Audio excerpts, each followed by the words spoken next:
India, an ambassador with Rashtra, Bangladesh, Bharat, and our His Excellency,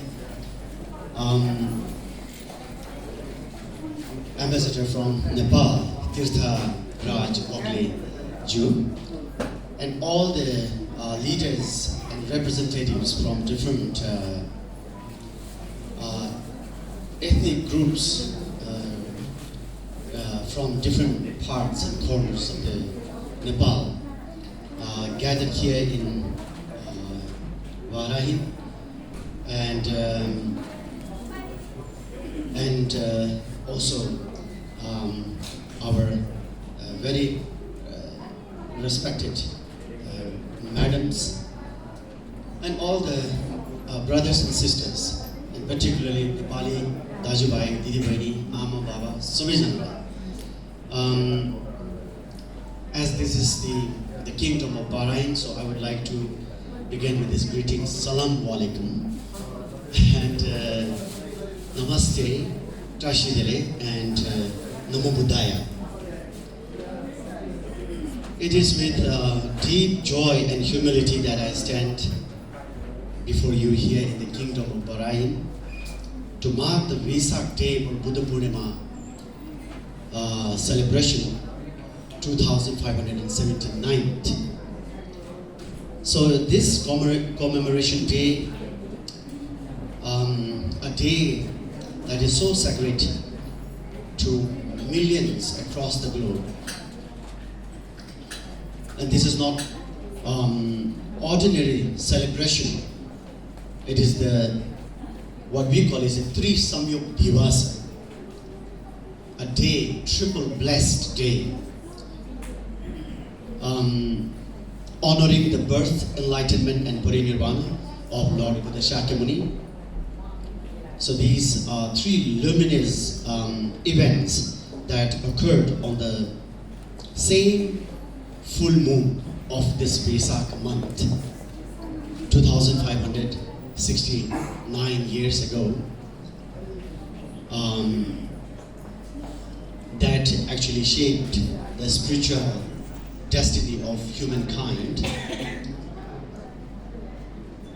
Over 2,600 years ago, Queen Maya Devi gave birth to Prince Siddhartha in the sacred garden of Lumbini, Nepal. And as you all know, the prince becomes the Buddha at the age of 35. And becoming a Buddha means becoming fully awakened from the state of sleeping of ignorance, agyanta or avidya.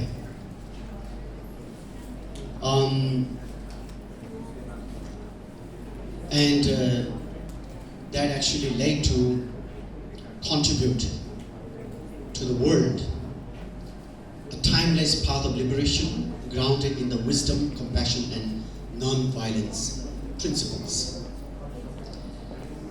Today, as we reflect on this life, on Buddha Shakyamuni's life, we are reminded that the Buddha's message is not confined to the temples or viharas or the Buddhism so-called monasteries or Buddhist so-called granthas, the scriptures alone.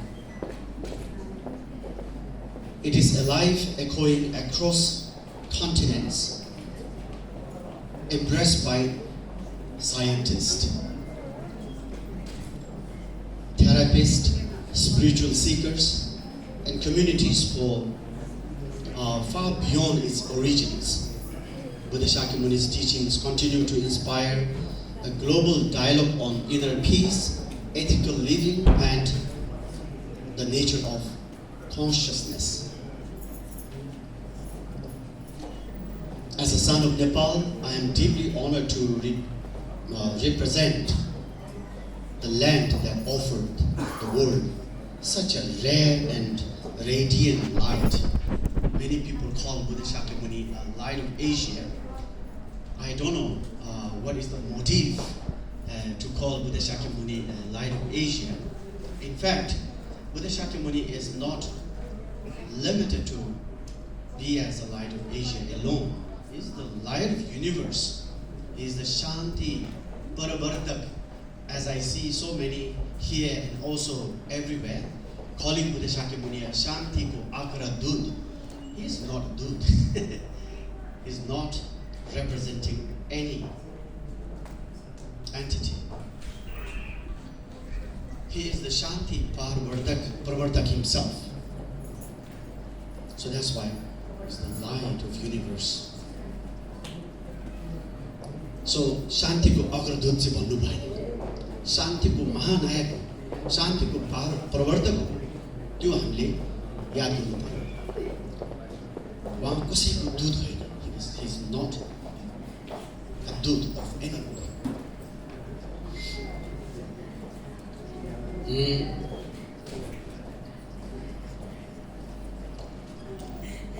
Nepal is not only Buddha's birthplace, it is the cradle of wisdom tradition that has endured for over 2 millennia and continues to guide humanity through the darkness of ignorance and suffering. And it was so wonderful that I hear His Excellency Ambassador Bangladesh mention about these great ancient 10th century Acharya, highly realized and enlightened Bodhisattva, very famous, and he was one of the prince of the Bangladesh in 10th century. Even just to utter his name,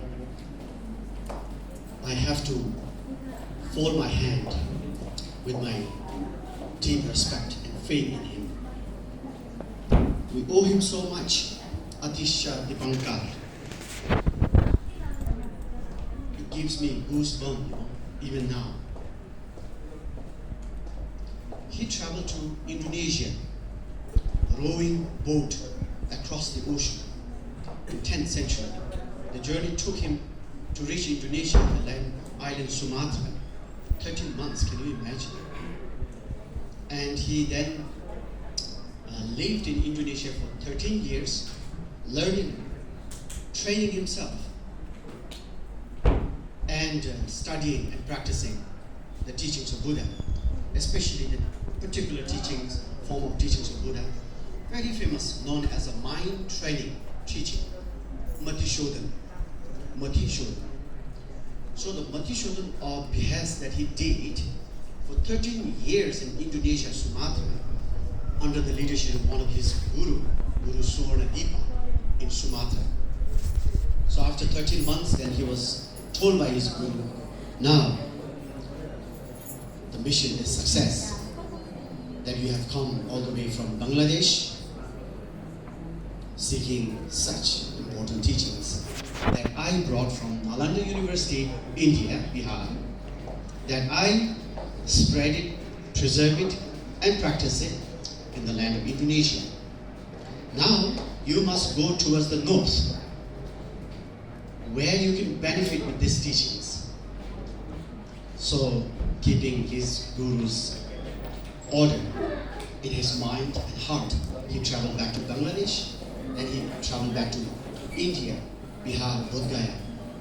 And from there, finally he ended up traveling through the Himalayas, crossing through Mount Kailash, and he spent quite a long time in Tibet, where he spread all the teachings that he received from Nalanda University by himself, and through the teachings from Nalanda University that he received from Guru Sumatra, Guru in Sumatra Deva, Indonesia. Can you imagine the teaching that he brought into the Himalayas of India, Nepal, Tibet, all around? This is still completely preserved, and we do the practice continuously. So it's not once upon a time kind of story, but we have the living teaching, lineage, legacy still alive with us in Nepal, across the Himalaya, India, all over Tibet. I think these are some of the very important things that we recall today and share each other on this very auspicious day. And that happens somehow unexpected in this country. Such a wonderful feeling that I feel.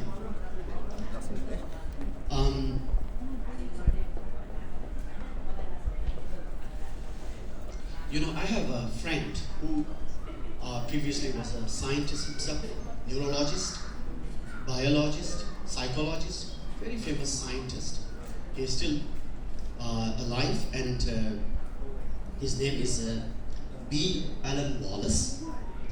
So I remember something, a statement once he said that the Buddha's teaching remain among the best kept secrets of humanity.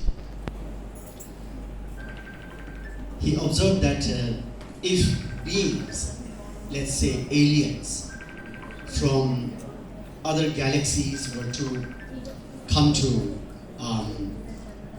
our Earth to study human civilization, going through our books, going through our films, internet, those beings coming from different galaxies would likely get only the most superficial understanding of such a profound teachings that Buddha actually taught. If the aliens to go through only with our films, computer, internets, books, and all of that. I don't think, he said, they would get anything interesting that they come all the way from other galaxies to study our civilization. So if they get any small element of what we call meditation and Lord Buddha's teaching related with the wisdom, related with the great compassion, the bodhicitta, so on and so forth, and all those universal truth that Buddha discovered, only then these aliens would get completely taken aback. Otherwise, they will find nothing interesting. So what makes the Buddha's teaching so revolutionary? It lies in its alignment with the what you call it natural order, the law of nature. This is something that we should really try to understand and try to really get into the depth, which will lead to the discovery of our own truth. Unless we do that, we are always in a confusion state that we deeply never know. Sincerely, we never know what we are, who we are, why we are here, and what are all these things, and what is next, and so on and so forth. So, the teachings of Buddha, not as a dogma, but as a discovery. Through deep meditation, the Buddha realized the law of karma, the universal principle of cause and effect. Every thought, every word, every deed ripples outward and returns. Whether we are religious or secular, Western or Easterner, the law of karma touches beings just as gravity pulls on all physical matters.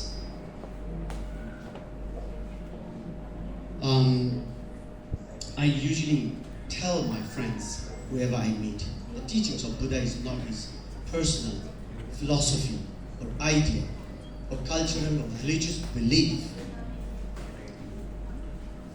Most of the people just randomly say that, oh, this is Buddha's philosophy, this is his cultural or religious belief, or maybe personal imagination, or so on and so forth. It's not like that. The teachings that Buddha gave is completely connected and related to the truth that is universal. Just like saying fire is burning and hot, water is moisture.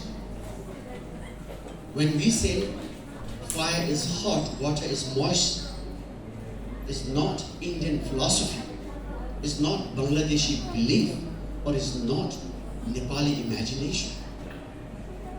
It is not Westerners, cultural regard.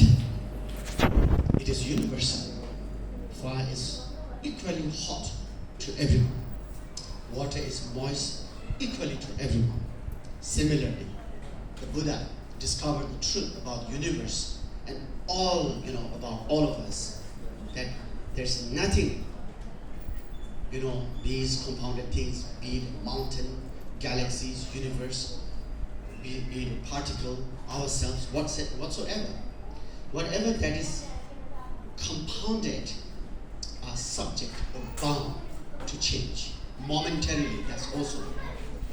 So in Buddha Shakyamuni's own term, in Sanskrit it is called anitya, which is translated in English as impermanent.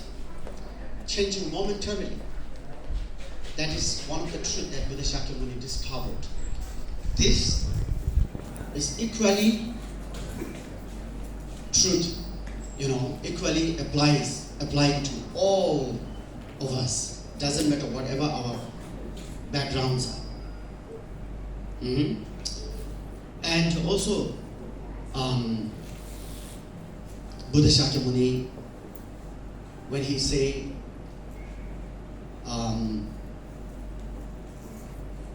all the